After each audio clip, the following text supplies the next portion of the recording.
lal peno malay panhon pi pa bang malong pan nung lam tua yai tan dong a non pi khát vây lệ o na hon pi dan thầy xiam lâu hi dong leng na hui la te kia din in quan bang na hon cop la na hon pi dan ka ngai tua in thu pi hin na tel e na hui la te ka gel gel chan gelin a chan zo lo bang ka hi hiam alam dang ye yai tan dong a non pi ka ki pa ke ka pa tia no na hon pi na vang in khat vei vei le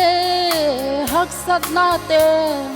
hong boy sak thei zela khat vei vei le lam hak sa a ba in ka pai zong a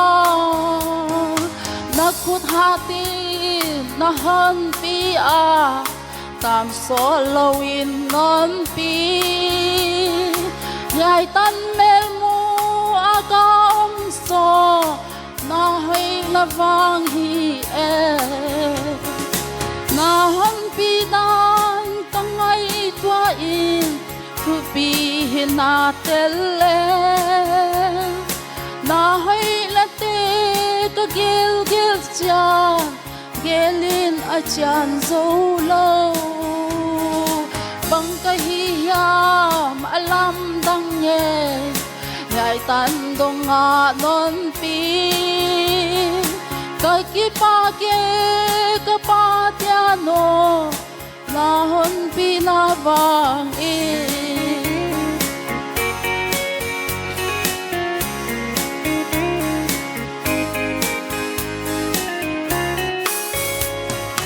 bang ma lo hi na han the ya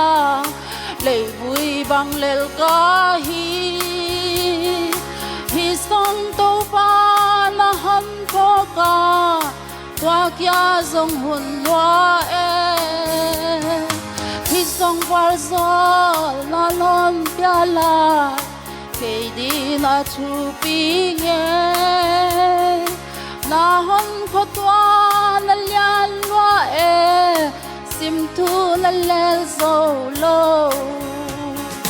na han pi dan ka ngai tua in thu pi hin na tel e na hoi na te ka gel gel chan gelin a chan zo lo bang ka hi hiam alam dang ye yai tan dong a non pi ka ki pa ke ka pa tia no na hon pi na vang in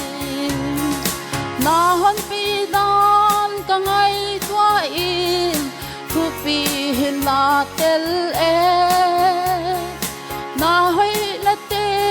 ka gel gel chan gelin na chan zo lo bang ka hi hiam alam dang ye yai tan dong a non pi ka ki pa ke ka pa tia no na hon pi na vang in to pan thu pi na tang ta heng